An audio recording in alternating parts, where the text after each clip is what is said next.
नमस्कार पायनियर्स, स्वागत है आपका पाई जीसीवी ज्ञान चैनल में। नमस्कार दोस्तों, स्वागत है आपका एक और नए वीडियो में। आज हम बात करेंगे पाई नेटवर्क का, जो साइन प्रोजेक्ट के साथ कोलैबोरेशन हुआ है। दोस्तों, ये कोई छोटी बात नहीं है। साइन प्रोजेक्ट के साथ कोलैबोरेशन, जी हां, यह सिर्फ टेक्नोलॉजी नहीं बल्कि एक नई सोच है। एक ऐसी सोच जो हमें बताएगी कि डिजिटल दुनिया में सरकारें कैसे चलेंगी, कैसे लोगों तक सुविधाएं पहुंचेंगी और कैसे पूरी ग्लोबल इकोनॉमी एक साथ जुड़ जाएगी। दोस्तों, वीडियो थोड़ा लंबा जरूर लगेगा आपको, लेकिन ये बातें ही ऐसी है जो सामने निकल कर आ रही है। इन्हें शॉर्ट में समझना मुश्किल है, तो आप सभी से यही उम्मीद करता हूं कि आप इसे समझने की कोशिश करेंगे। दोस्तों, आपने अक्सर ब्लॉकचेन को सिर्फ क्रिप्टो करेंसी से जोड़ा होगा।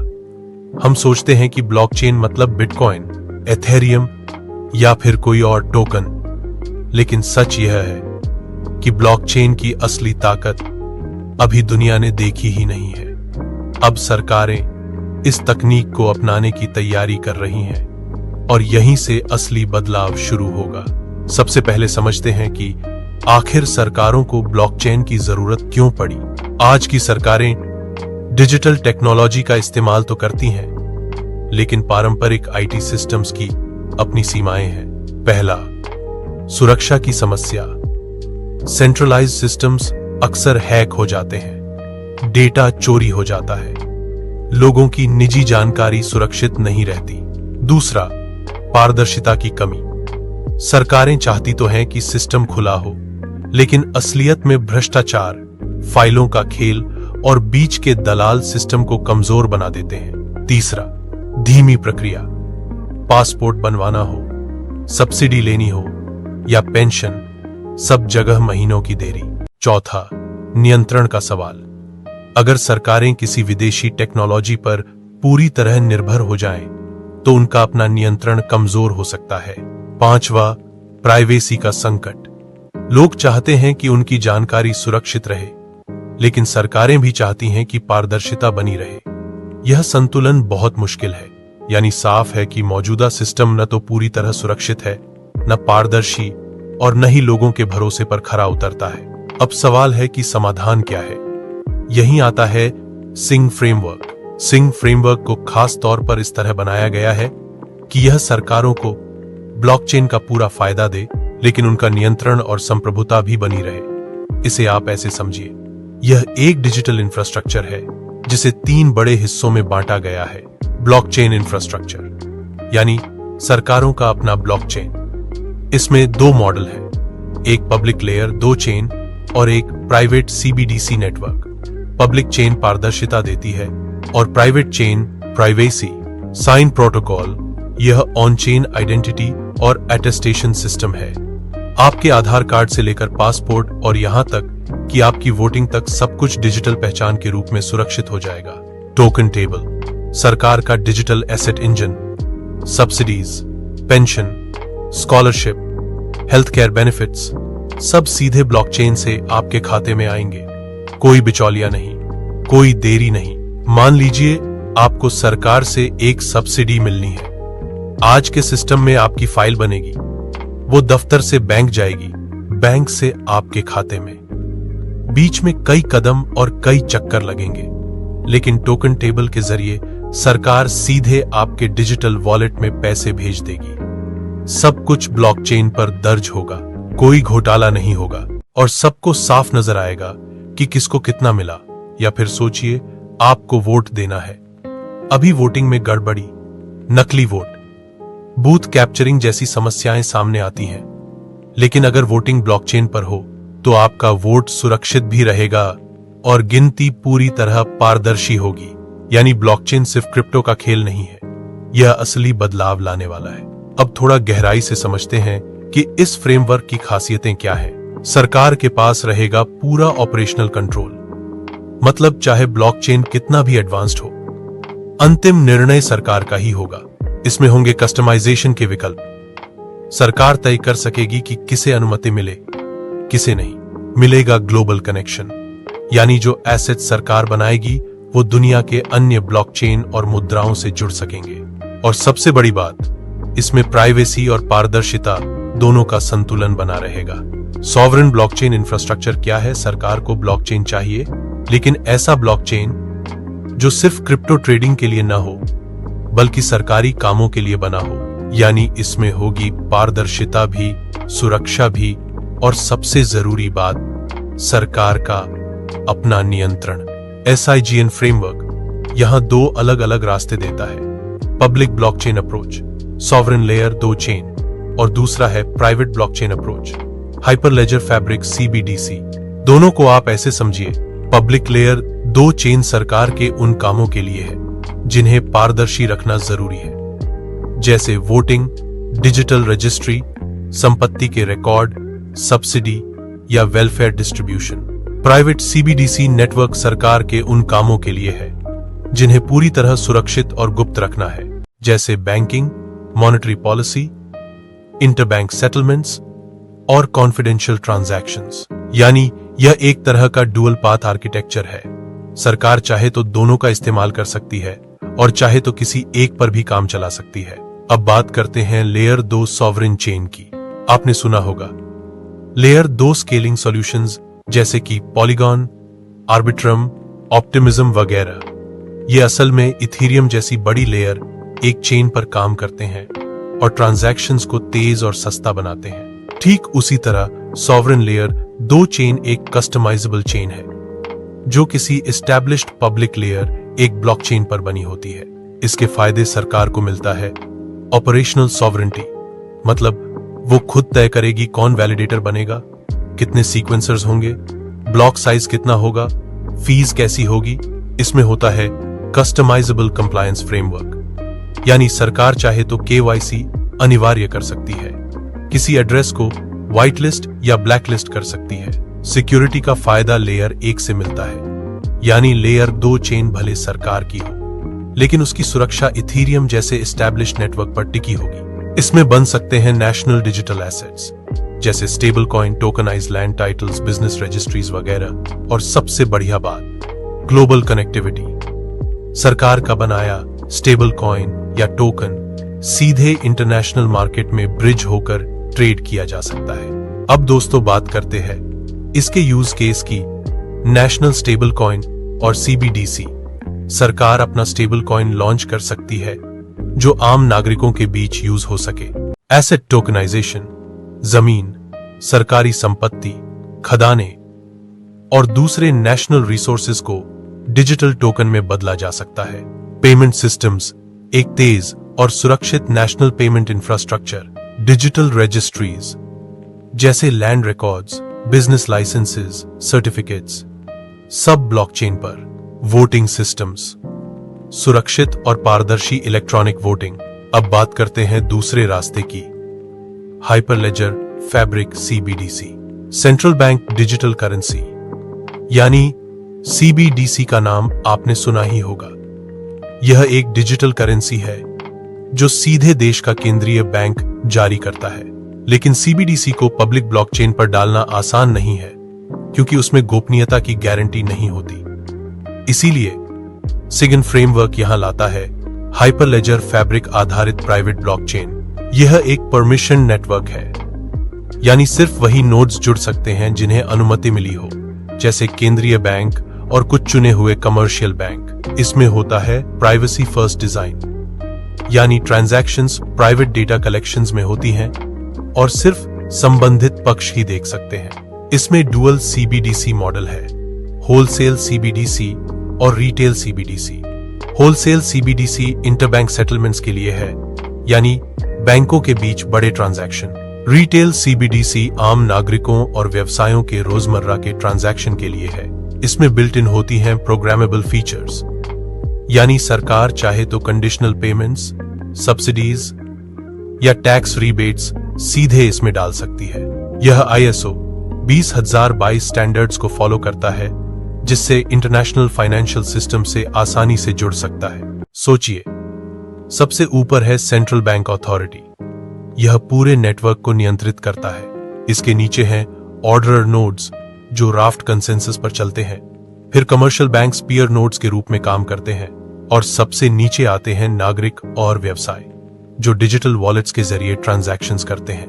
सीबीडीसी के use cases. 1. Sovereign CBDC issuance.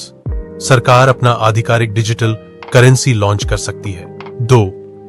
Privacy preserving payments. नागरिकों के रोजमर्रा के भुगतान गुप्त और सुरक्षित तरीके से हो सकते हैं। 3. Cross border CBDC transfers. अलग अलग देशों के सीबीडीसीज आपस में जुड़ सकते हैं। 4. Programmable financial instruments, complex contracts, smart bonds और अन्य फाइनेंशियल प्रोडक्ट्स। 5. Financial inclusion. जिनके पास बैंक खाता नहीं है वो भी डिजिटल करेंसी का इस्तेमाल कर पाएंगे। दोस्तों, यह जरूरी नहीं कि सरकार सिर्फ एक मॉडल अपनाए। कई देशों के लिए सबसे अच्छा तरीका होगा दोनों का parallel deployment. Public layer 2 chain से पारदर्शी पब्लिक सर्विसेज चलेंगी। प्राइवेट सीबीडीसी नेटवर्क से कॉन्फिडेंशियल फाइनेंशियल ट्रांजैक्शंस होंगे और दोनों के बीच एक ब्रिज होगा जिससे स्टेबल कॉइन्स और सीबीडीसीज आपस में कन्वर्ट हो सकेंगे। यानी यह एक कंप्लीट इकोसिस्टम है। साइन प्रोटोकॉल क्या है? दोस्तों, सरकार का सबसे बड़ा काम सिर्फ पैसे बांटना या करेंसी चलाना ही नहीं है। उसका सबसे बड़ा काम है पहचान और भरोसा। सोचिए, आपके पास आधार कार्ड है, पासपोर्ट है, वोटर आईडी है, गाड़ी का रजिस्ट्रेशन है, डिग्री और सर्टिफिकेट्स हैं। इन सब का असली काम है यह साबित करना कि आप कौन हैं और आप किस चीज के हकदार हैं। लेकिन आज की दुनिया में इन सब की वेरिफिकेशन बहुत जटिल है। नकली दस्तावेज आसानी से बन जाते हैं, वेरिफिकेशन में हफ्तों लग जाते हैं और अलग अलग विभागों के रिकॉर्ड्स आपस में जुड़े नहीं होते। यही समस्या हल करता है साइन प्रोटोकॉल। यह एक ऐसा ऑन चेन अटेस्टेशन सिस्टम है जो डिजिटल प्रूफ्स को ब्लॉकचेन पर सुरक्षित करता है। इससे किसी भी नागरिक की पहचान, क्रेडेंशियल्स, संपत्ति के अधिकार या रेगुलेटरी रिकॉर्ड्स को तुरंत और सुरक्षित वेरीफाई किया जा सकता है। अटेस्टेशन सिस्टम कैसे काम करता है? साइन प्रोटोकॉल में 3 बड़े कदम होते हैं। 1.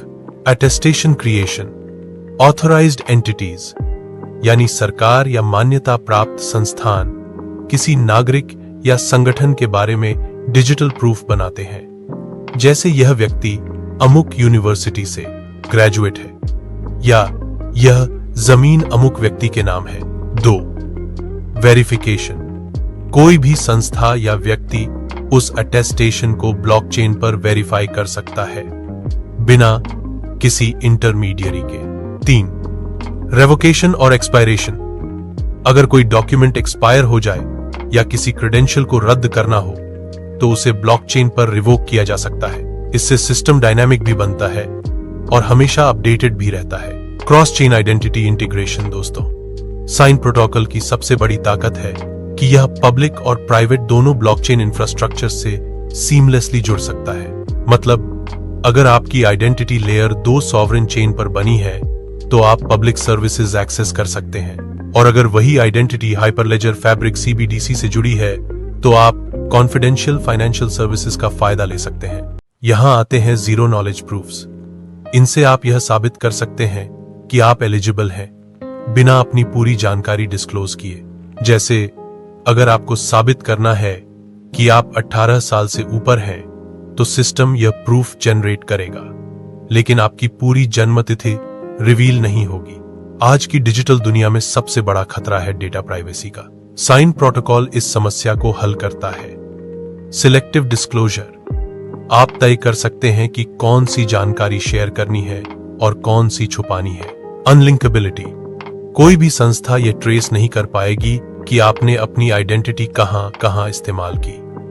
Minimal disclosure. सिर्फ उतनी जानकारी शेयर होगी जितनी जरूरी है, यानी आपकी प्राइवेसी हमेशा आपके कंट्रोल में रहेगी। दोस्तों, अब बात करते हैं टोकन टेबल क्या है। दोस्तों, सरकार का सबसे बड़ा काम सिर्फ पहचान देना ही नहीं है, बल्कि लोगों तक फायदे पहुंचाना भी है। चाहे वो सब्सिडी हो, पेंशन हो, स्कॉलरशिप हो, हेल्थ केयर बेनिफिट हो या फिर किसी आपदा के समय दिया जाने वाला इमरजेंसी एड। सरकार हर समय करोड़ लोगों तक पैसे या सुविधाएं पहुंचाती है। लेकिन आज का सच यह है कि इस प्रक्रिया में बहुत दिक्कतें आती हैं। पैसा देर से पहुंचता है, बीच में भ्रष्टाचार हो जाता है। कई बार एलिजिबल लोग फायदा नहीं ले पाते और इनएलिजिबल लोग फायदा उठा लेते हैं। ऑडिटिंग और मॉनिटरिंग बहुत मुश्किल हो जाती है। यही समस्या हल करता है token table digital asset engine. यह एक प्रोग्रामेबल सिस्टम है जो सरकार को सक्षम बनाता है कि वो डिजिटल एसेट्स सीधे नागरिकों तक एफिशिएंटली और ट्रांसपेरेंटली पहुंचा सके। सोचिए, एक डिजिटल मशीन है जो सरकार के पास है। उस मशीन के 3 बड़े हिस्से हैं। 1. ट्रेजरी, यहां से सरकार पैसा या एसेट्स जारी करती है। 2. एलिजिबिलिटी रूल्स और आइडेंटिटी वेरिफिकेशन, यहां पर तय होता है कि किसको कितना मिलेगा और कौन एलिजिबल है। यह साइन प्रोटोकॉल से जुड़कर काम करता है। 3. रेसिपिएंट्स, यानी नागरिक, व्यवसाय या संस्थान जिनके डिजिटल वॉलेट्स में सीधे एसेट्स पहुंचते हैं। सब कुछ ब्लॉकचेन पर होता है। इसका मतलब हर डिस्ट्रीब्यूशन का इम्यूटेबल रिकॉर्ड बनता है। कोई बीच में घुसपैठ नहीं कर सकता और ऑडिटिंग रियल टाइम हो सकती है। टोकन टेबल को खास तौर पर बड़े पैमाने पर काम करने के लिए डिजाइन किया गया है। इसमें है यूजर इनिशिएटेड बैच प्रोसेसिंग, मतलब लाखों लोगों तक एक साथ पैसे भेजना भी आसान है। स्केड्यूल्ड डिस्ट्रीब्यूशंस, जैसे पेंशन हर महीने आना चाहिए तो यह अपने आप स्केड्यूल हो जाएगा। मल्टी एसेट सपोर्ट, सिर्फ पैसे ही नहीं बल्कि किसी भी टोकनाइज्ड एसेट को डिस्ट्रीब्यूट किया जा सकता है। सोचिए, अगर सरकार किसानों को फर्टिलाइजर सब्सिडी देना चाहती है तो फर्टिलाइजर टोकन्स बनाएगी और उन्हें फार्मर्स के डिजिटल वॉलेट्स में भेज देगी। टोकन टेबल की असली ताकत है यह साइन प्रोटोकॉल से जुड़ा हुआ है। इसका मतलब डिस्ट्रीब्यूशन हमेशा वेरीफाइड आइडेंटिटीज पर आधारित होगा। वेरीफाइड रेसिपिएंट्स, सब्सिडी सिर्फ उन्हीं तक जाएगी जो असली हकदार हैं। Attribute based targeting, distribution age, location, income status या किसी और एट्रीब्यूट पर आधारित हो सकता है। डुप्लीकेट प्रिवेंशन, एक ही व्यक्ति बार बार बेनिफिट क्लेम नहीं कर सकता, यानी लीकेज लगभग खत्म हो जाएगा। दोस्तों, टोकन टेबल सिर्फ एक चेन तक सीमित नहीं है, यह दोनों इंफ्रास्ट्रक्चर्स पर काम कर सकता है। सीबीडीसी नेटवर्क पर गोपनीयता, संरक्षण वितरण, लेयर 2 संप्रभु चेन पर पारदर्शी वितरण। इससे सरकार चुन सकती है कि किस कार्यक्रम को पारदर्शिता चाहिए और किस कार्यक्रम में गोपनीयता ज्यादा जरूरी है। टोकन टेबल स्मार्ट कॉन्ट्रैक्ट्स का इस्तेमाल करके वितरण नियमों को प्रोग्रामेबल बनाता है। वेस्टिंग शेड्यूल, जैसे किसी पेंशन को समय समय पर जारी करना। बहुचरणीय शर्तें, पात्रता साबित करने के लिए कई दस्तावेज या चरणों की आवश्यकता हो। उपयोग प्रतिबंध, संपत्ति केवल कुछ विशिष्ट कार्यों के लिए उपयोग की जा सकती है। भौगोलिक बाधाएं, संपत्ति केवल किसी क्षेत्र में मान्य हो, यानी नीतियां अब सिर्फ कागज पर नहीं रहेंगी बल्कि प्रौद्योगिकी से लागू होंगी। टोकन टेबल का सबसे बड़ा प्लस पॉइंट है इसका ऑडिट ट्रेल। हर वितरण का रिकॉर्ड ब्लॉकचेन पर दर्ज होगा। वास्तविक समय की निगरानी संभव होगी। स्वचालित सुलह उपकरण होंगे। सार्वजनिक रिपोर्टिंग भी संभव होगी। इससे लोगों का सरकार पर भरोसा बढ़ेगा और भ्रष्टाचार की संभावना घटेगी। दोस्तों, जब भी कोई नई तकनीक आती है तो उसका असर सिर्फ तकनीकी दुनिया तक सीमित नहीं रहता, वो सीधा हमारी जेब, हमारी जिंदगी और हमारे समाज पर पड़ता है। SIGN फ्रेमवर्क भी ऐसा ही है। यह सरकारों को न सिर्फ नया सिस्टम देता है बल्कि पूरी अर्थव्यवस्था को मजबूत करता है। सरकारें हर साल अरबों रुपए खर्च करती हैं सिर्फ एडमिनिस्ट्रेशन पर। फाइलें, verification, manual audits, data entry, यह सब पैसा और समय दोनों खा जाते हैं। लेकिन सिंह फ्रेमवर्क 3 बड़े तरीके से इन खर्चों को कम करता है। Administrative cost reduction, identity verification, benefit distribution और कंप्लायंस सब ऑटोमेटेड हो जाता है। इसका मतलब है कि लाखों कर्मचारियों का समय बचेगा और सरकारी खर्च घटेगा। फ्रॉड प्रिवेंशन, ब्लॉकचेन पर सब कुछ इम्यूटेबल है, यानी सब्सिडी घोटाले, डुप्लीकेट क्लेम्स या फेक डॉक्यूमेंट्स की गुंजाइश बहुत कम रह जाएगी। Real time auditing, periodic audits की जगह रियल टाइम मॉनिटरिंग होगी। इससे अकाउंटेबिलिटी बढ़ेगी और करप्शन घटेगा। इंफ्रास्ट्रक्चर एफिशिएंसी, सेंट्रलाइज्ड डेटाबेसेस को मेंटेन करना बहुत महंगा है। ब्लॉकचेन इंफ्रास्ट्रक्चर इस खर्च को काफी हद तक कम कर देता है। यानी सरकार का पैसा बचेगा और वही पैसा वेलफेयर स्कीम्स में लग सकेगा। दोस्तों, फाइनेंशियल इंक्लूजन का मतलब है हर नागरिक तक बैंकिंग और फाइनेंशियल सर्विसेज पहुंचाना। आज भी दुनिया में करोड़ों लोग ऐसे हैं जिनके पास बैंक खाता नहीं है। सिंह फ्रेमवर्क इस गैप को भरता है। बैंकिंग एक्सेस, सत्यापित ऑन चेन पहचान से कोई भी नागरिक डिजिटल वॉलेट बनाकर वित्तीय सेवाएं ले सकता है। आर्थिक एकीकरण, मानकीकृत डिजिटल पहचान से वैश्विक वित्तीय प्रणालियों से जुड़ना आसान हो जाएगा। निवेश आकर्षण, जब नियामक प्रक्रियाएं साफ और पारदर्शी होंगी तो देश में विदेशी निवेश बढ़ेगा। सीमा पार दक्षता, मानकीकृत पहचान और संपत्ति से अंतरराष्ट्रीय व्यापार और सहयोग आसान हो जाएगा। यानी न सिर्फ लोग बल्कि पूरा देश आर्थिक रूप से मजबूत होगा। आज की सबसे बड़ी चुनौती है सिस्टम्स का आपस में जुड़ना। हर देश का अपना बैंकिंग सिस्टम है, अपने मानक हैं। इससे अंतरराष्ट्रीय व्यापार धीमा और महंगा हो जाता है। साइन फ्रेमवर्क इंटरऑपरेबिलिटी पर बहुत ध्यान देता है। Cross chain asset management, public और प्राइवेट नेटवर्क के बीच मूल ब्रिज इंफ्रास्ट्रक्चर, इससे पारदर्शिता और गोपनीयता दोनों को संतुलित किया जा सकता है। अंतरराष्ट्रीय मानक अनुपालन, ISO 20022 और CBDC प्रोटोकॉल को अपनाने से वैश्विक नेटवर्क से जुड़ना आसान होगा। बहुराष्ट्रीय आर्थिक समन्वय, सीमा पार निपटान और प्रेषण बहुत तेज और सस्ते होंगे। विरासत प्रणाली एकीकरण मूल्य, पुरानी प्रणालियों से सुचारू रूप से जुड़ने के लिए API और प्रवासन उपकरण दिए गए हैं। इससे व्यवधान नहीं होगा। निजी सार्वजनिक बाजार विस्तार, सरकारें निजी क्षेत्र के नवाचार का फायदा उठा पाएंगी और साथ ही नियामक नियंत्रण भी बनाए रखेंगी। यानी साइन फ्रेमवर्क सिर्फ एक देश के लिए नहीं बल्कि पूरी दुनिया को जोड़ने वाला पुल है। अब एक बड़ा सवाल यह है कि क्या सरकारों को अपने सारे पुराने सिस्टम्स फेंक कर नया बनाना होगा? तो जवाब है नहीं। सिंह फ्रेमवर्क को ऐसे डिजाइन किया गया है कि यह एग्जिस्टिंग सिस्टम्स के साथ इंटीग्रेट हो सके। API इंटरफेसेस, पुराने डेटाबेसेस और नए ब्लॉकचेन सिस्टम्स आपस में जुड़ सकते हैं। डेटा माइग्रेशन टूल्स, पुराने डेटा को आसानी से ब्लॉकचेन पर लाया जा सकता है। हाइब्रिड डिप्लॉयमेंट मॉडल्स, सरकार चाहे तो धीरे धीरे ट्रांजिशन कर सकती है।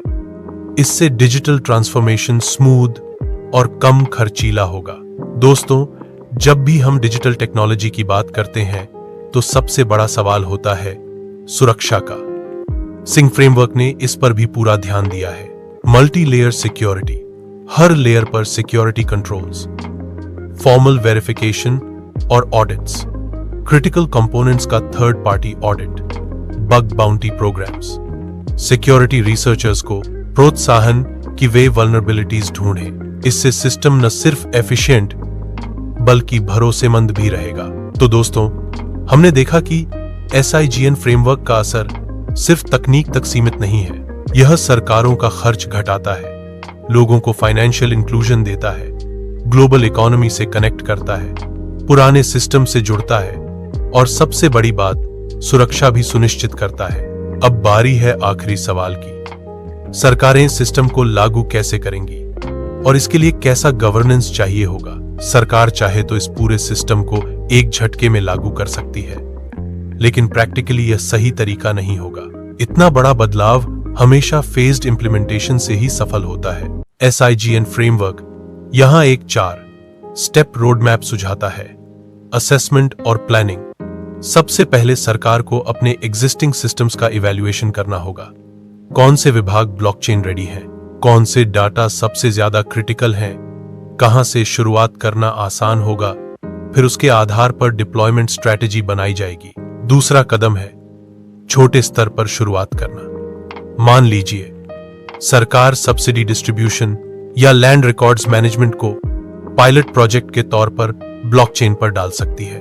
इससे टेक्नोलॉजी की टेस्टिंग भी हो जाएगी और लोगों का भरोसा भी बढ़ेगा।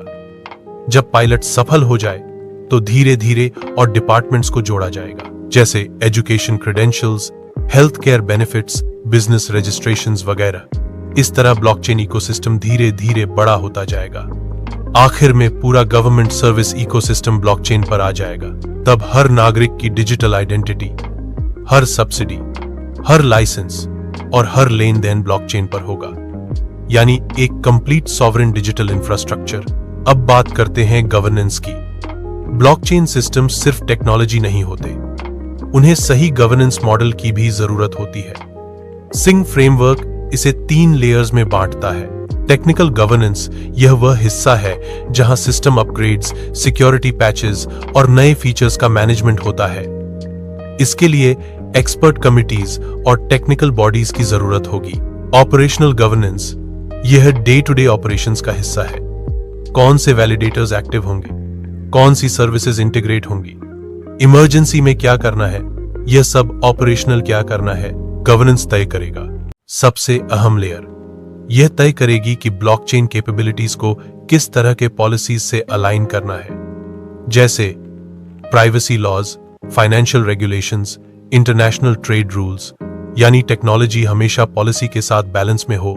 दोस्तों, अब जरा कल्पना कीजिए उस दुनिया की जहां यह सब लागू हो चुका है। आपके पास एक यूनिवर्सल डिजिटल आइडेंटिटी होगी जो हर सरकारी और फाइनेंशियल सर्विस में काम करेगी। आपका pension, scholarship, health care benefit और सब्सिडी सीधे आपके डिजिटल वॉलेट में आएगा।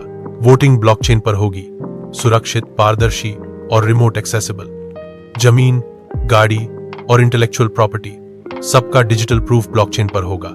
इंटरनेशनल ट्रेड और क्रॉस बॉर्डर एड मिनट्स में हो जाएगा, डेज में नहीं। और सबसे बड़ी बात, सरकारें डिजिटल होंगी, लेकिन फिर भी सॉवरेन, यानी पूरी तरह स्वतंत्र और अपने कंट्रोल में। यानी ब्लॉकचेन सिर्फ तकनीक नहीं रहेगी, यह गवर्नेंस का नया चेहरा बन जाएगी। सिंग फ्रेमवर्क ने हमें दिखाया है कि ब्लॉकचेन और गवर्नमेंट का मेल पॉसिबल ही नहीं बल्कि जरूरी भी है। यह फ्रेमवर्क गवर्नमेंट्स को ट्रांसपेरेंसी, सिक्योरिटी और एफिशिएंसी देता है, लेकिन साथ ही उनका कंट्रोल और सॉवरेनिटी भी बचाए रखता है। दोस्तों, आने वाले कुछ सालों में जो सरकारें इस तरह के सिस्टम को अपनाएंगी वही असली डिजिटल सुपर पावर्स कहलाएंगी, और जो पीछे रह जाएंगी वो ग्लोबल डिजिटल इकोनॉमी में पिछड़ जाएंगी। तो इस वीडियो को लाइक कीजिए, चैनल को सब्सक्राइब कीजिए और अपने दोस्तों के साथ शेयर कीजिए, क्योंकि यह सिर्फ टेक्नोलॉजी नहीं बल्कि भविष्य की कहानी है। मिलते हैं नेक्स्ट वीडियो में।